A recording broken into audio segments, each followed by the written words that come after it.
Hello and welcome back to another video. Today we're going to be making bierock.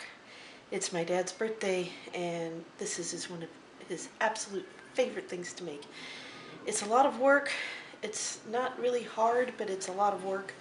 So we got to get started with the dough. I'm going to show you some tips and tricks to work with dough.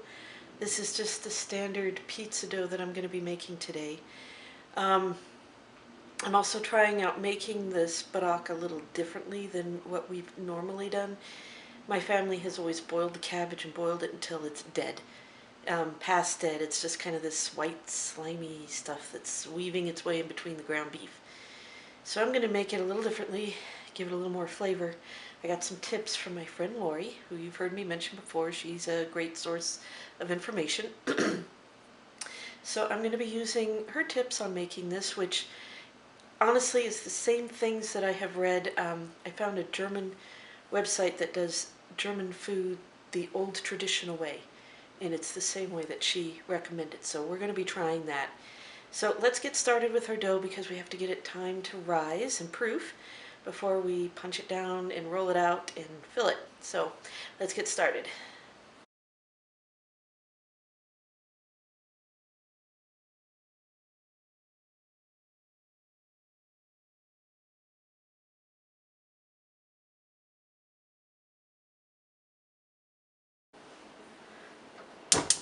Ooh wee, that was a ignition, huh? All right, so this is 1.5 cups of water, and then my ½ teaspoon of sugar. And we want to mix that up until the until the sugar is fully dissolved. The temperature in here is about 100 degrees. You don't want to make it too warm, it will kill your yeast when you add it. Now, I think the original recipe called for a package of yeast. In this house we don't use packages because it's never enough. So I buy the jars. And you can just buy I lost my spoon. Now here I have the red rice yeast, active dry yeast. You can get, I think there's 2 different kinds. It also comes in a cake, yeast cake, but I don't do that. This is plenty warm now. Yep, I can turn it off and it will continue to heat up a little bit. So I'm just going to move it off the fire because I don't want to kill the yeast. Yeast is a living organism. Make sure all of that sugar gets good and stirred up and dissolved. Now, of course, I'm not putting this on the bottom of the pan. I'm holding it up just a little bit off the bottom to make sure that the reading is good. And yep, it's just over 100, so it's good. So I think that the package, if you look at my recipe that I put on for you guys to see, let me dry this off a little bit here. So if you use my recipe, please note that I adjusted that recipe for high altitude, and I think if you just use a standard package of yeast, you'll be okay. So some of my recipes have already been adjusted for high altitude because I made a cookbook for Klaus one year. He wanted a cookbook. Alright, so this is going to bloom. We leave it here. If you look how, I don't know if you can see it really well on me. It's kind of granular.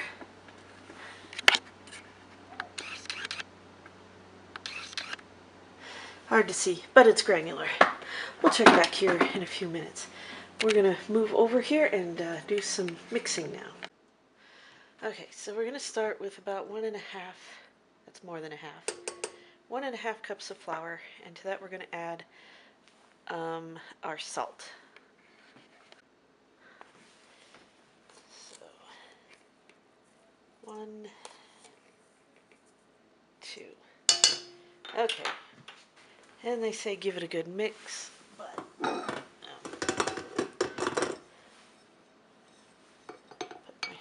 on here.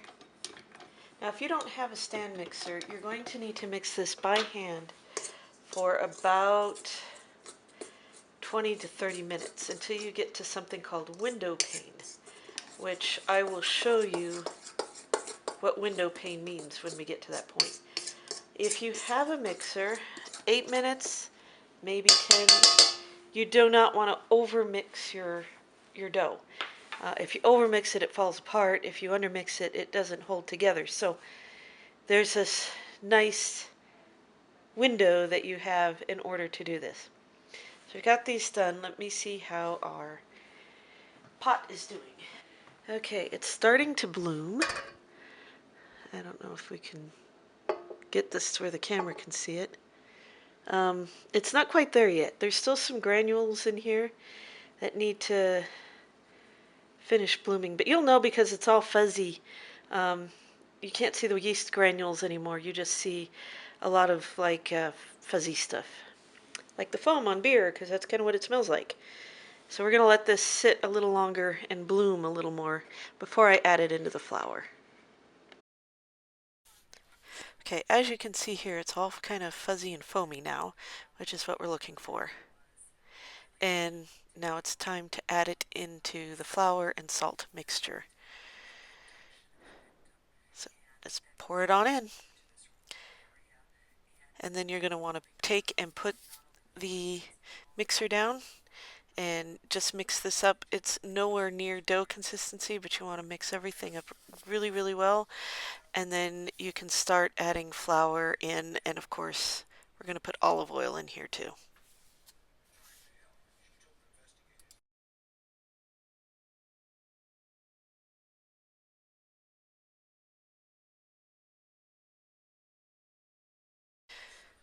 Okay,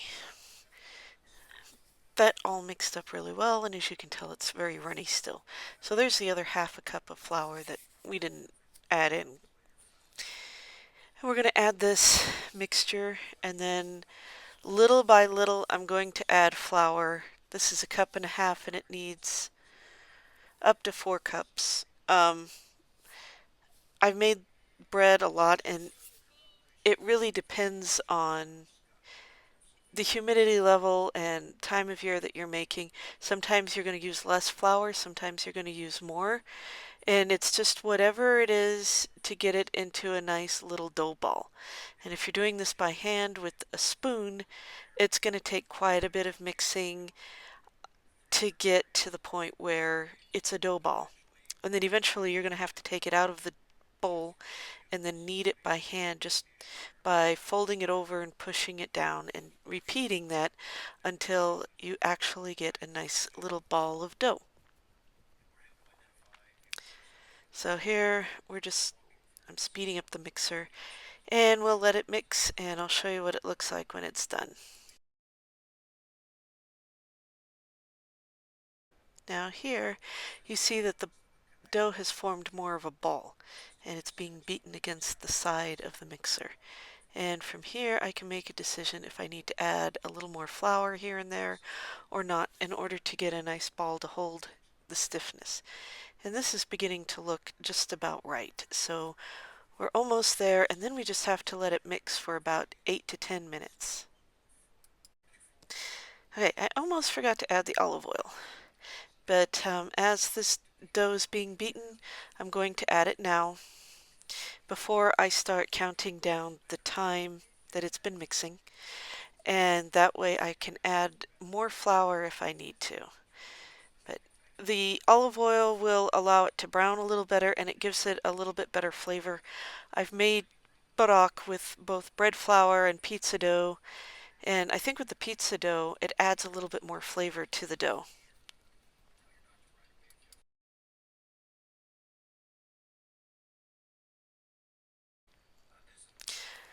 Okay, the dough has been mixing for about 8 minutes now, and we can take a look at it and see if it's ready to go.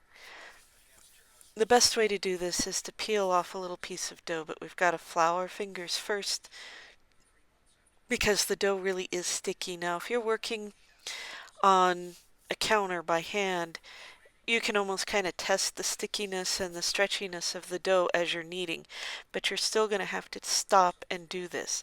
Now, you notice how quickly it broke apart. I'm kind of turning this into like a little mini type of pizza. I want to see how thin I can stretch this, and you see how easily it breaks. Now, when it breaks like that, so what yeast does is when you mix it with sugar, it eats the sugar and it more or less burps and forms a gas. If the dough is not elastic enough, if the gluten chains haven't formed, then the dough won't hold the air and the bread will never rise. So in this case, the gluten is what's causing the dough to hold in the air, and mixing it creates a stronger bond with the gluten. All right, I was kneading it for another maybe 5 minutes because it was really thin. So I don't remember, it was like 5-10 minutes here. And it's a lot harder to get off, as you can tell, than it was last time. Very sticky. Some more flour on my fingers. And we're going to make another little pizza crust.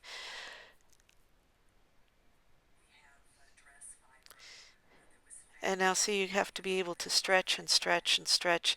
And if you can see through it, like you can tell that it's really thin in the center and it didn't break, then we have reached window pane. So it just started to break a little bit at the top, if you noticed. So I'm going to let it sit in here and knead for just a few more minutes while I get everything else ready to go.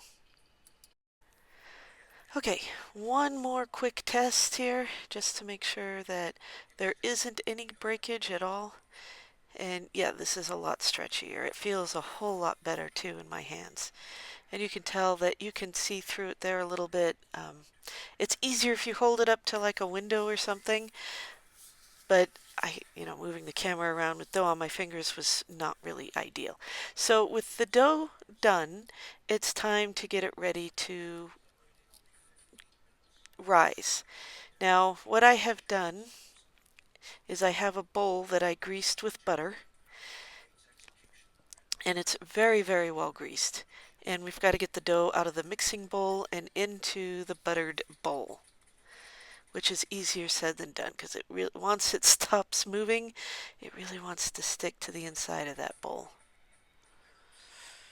And usually I use like a spatula or a scraper or something to make sure I get all the dough out of the bowl. I actually have a bowl scraper, but it is covered in honey right now, so the spatula is going to have to work. That's what I get for, well, it's actually only partially covered in honey since we harvested. I put it out on the front porch for the bees to clean off, give them back some honey instead of just like rinsing it down the drain. The bees appreciate that too. Anyway, back to baking. I want to get all that last little bit out.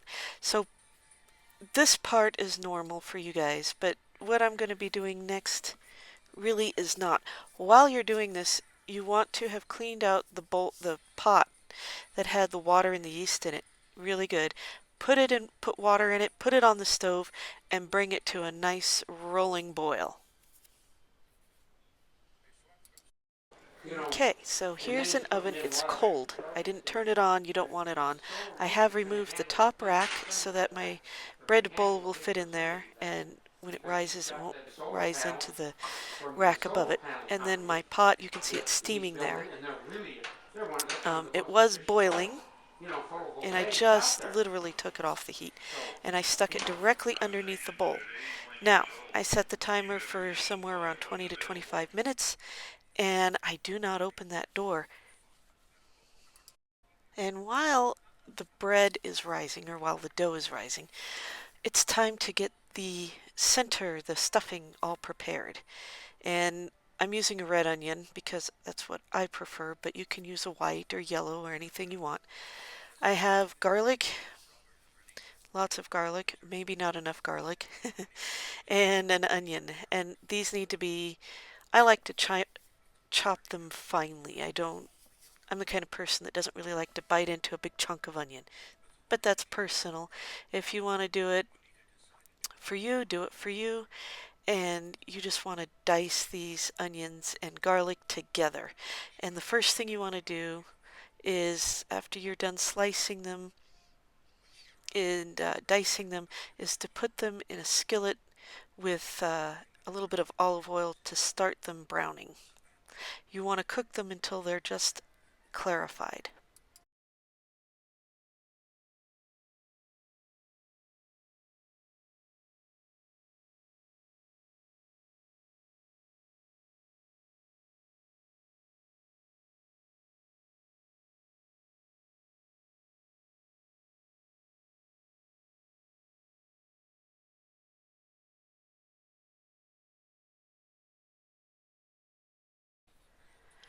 Okay, for this dish I brought out the giant Dutch oven, which with what I'm cooking really isn't that giant. So there's my butter. I'm going to go ahead and let this melt before I move on to the next. And once the butter has completely melted, then we're going to go ahead and start adding our onion and garlic that have been mixed together. And we want to, again, we just want to cook this until they start to get clarified a little bit. While this is cooking, because you can leave it in there, just stir it up every little bit. We're going to start cutting up our cabbage and shredding it.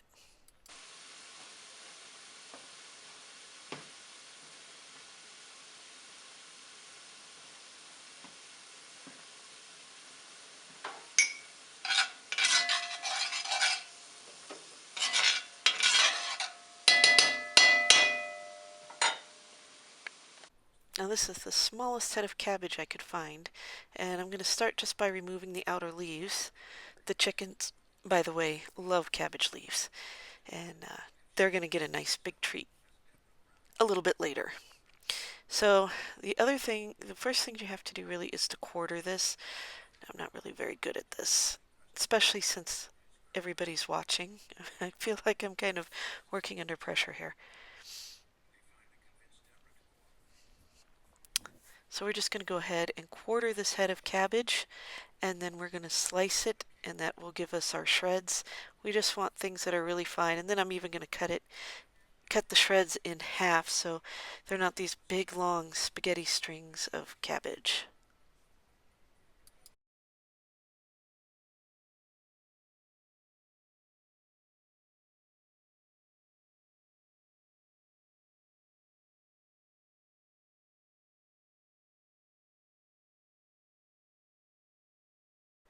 All right, and with the cabbage done, we are adding ground beef into our garlic and onion mixture. Now I have a super duper hamburger chopper upper there. Now this is 2 pounds of, I think it's 81% lean ground beef. It should be probably closer to 85 because I had quite a bit of fat left over.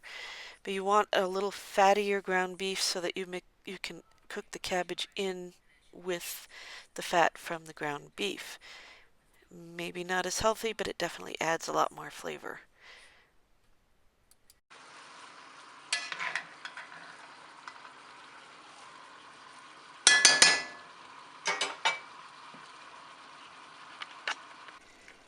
Now, ever so carefully, we're going to start adding in our cabbage.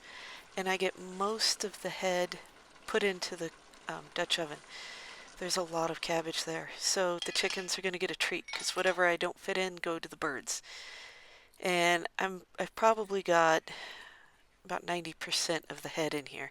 I put a little in and then it's going to have to cook down a little bit and then I put more in and let that cook down. Um, Again, this is more of an experiment because I've never made it this way. I've always boiled it before, but I like the way that this turned out a lot better. This cabbage wasn't soggy, but it wasn't, I don't know, it just had a lot better flavor and a lot better texture than it usually has when you boil the cabbage first. So I'm going to make it like this from now on, although I might need a larger pot. I do have a bigger pot. It's not cast iron, but I use this because I much prefer cast iron and the Dutch oven is perfect. Okay, while that cooks down, we're going to start rolling out our bread. Now you can see that it's risen at least twice its normal size. We're going to give it a thorough dusting here on the counter, and the first thing you want to do is punch it down. And then you can see I divide it into thirds, and I kind of punch it down again, and then I'm going to do top to bottom instead of left and right, and that's it. I kind of squish it all together to make sure that there are no seams in there, and gets out frustration. All right, so we're going to spray our pans with a little bit of spray. This is olive oil cooking spray. And I do one pan at a time because otherwise I get greasy and it gets all over everything. And now comes the fun part. We get to roll out the dough. Now you don't want it so thin that it breaks and pulls apart when you go to fill it, although there are some that I fill that do break and fall apart. But you don't want it so thick that you're just biting into this like massive piece of bread either. So, secret to rolling out dough, lots and lots and lots of flour. That way it doesn't stick to your counter or your hands or anything else. And you notice I'm just kind of stretching and playing with the dough a little bit. I'm getting a feel for it to making sure that it is nice and elastic. So, I'm actually rolling the dough like I would for biscuits at that point, but we're not making biscuits, we're making bierock.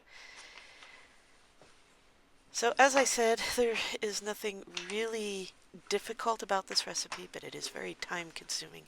As you can tell, actually all of this took me several hours to do between cutting up everything and rolling everything out.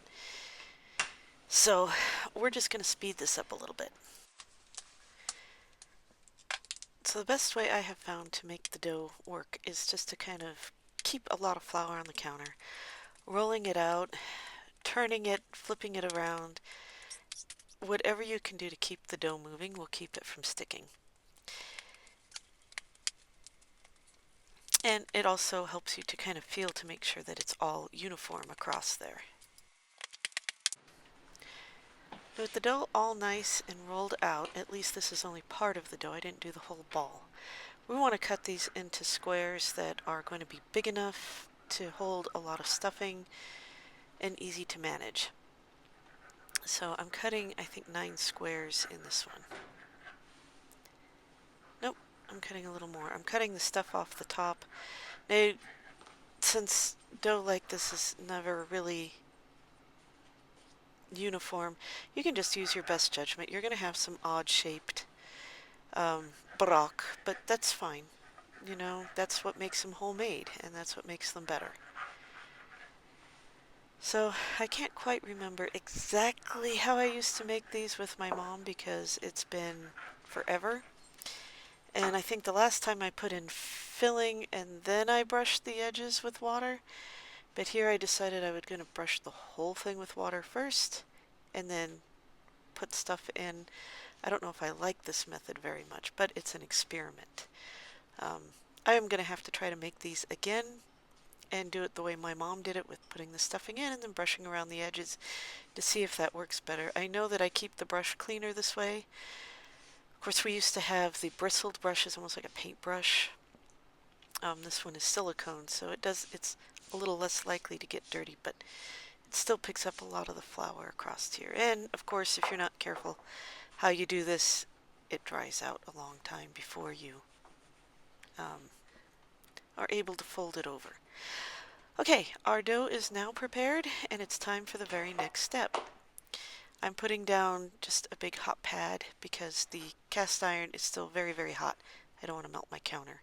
And that's almost a sure way not to do it. So you want to have a scoop in there, and you can tell I have a nice big scoop. And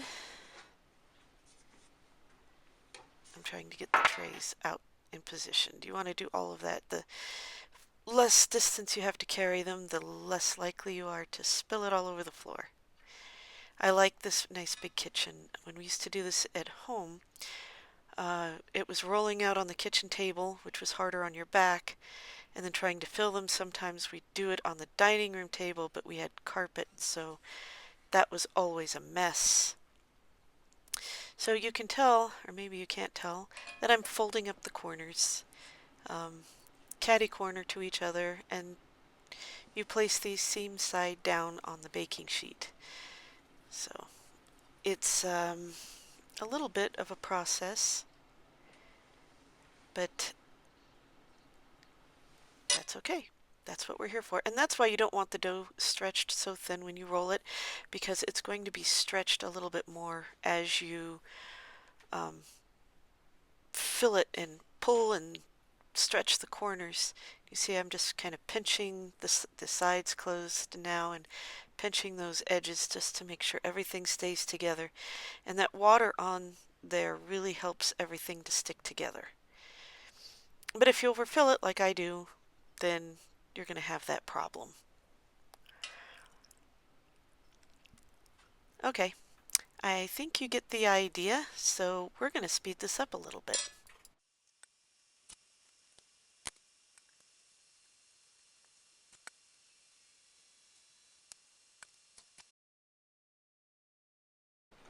The most beautiful thing about a convection oven is that I can bake several cookie sheets at one time.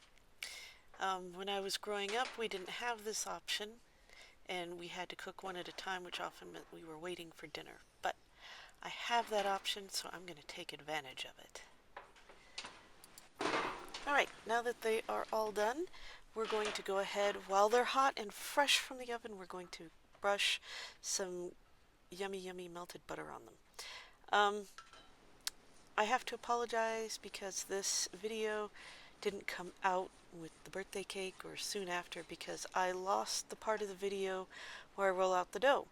So I had to make absolutely certain that I had the whole video. I'm glad that I found it. It was hidden in one of the other folders. It got stuck in there by mistake. So thank you for watching, and just to let you know, these turned out better than any of the others I've made. I think cooking the cabbage with the ground beef is the way to go. Thanks for watching, and enjoy your dinner.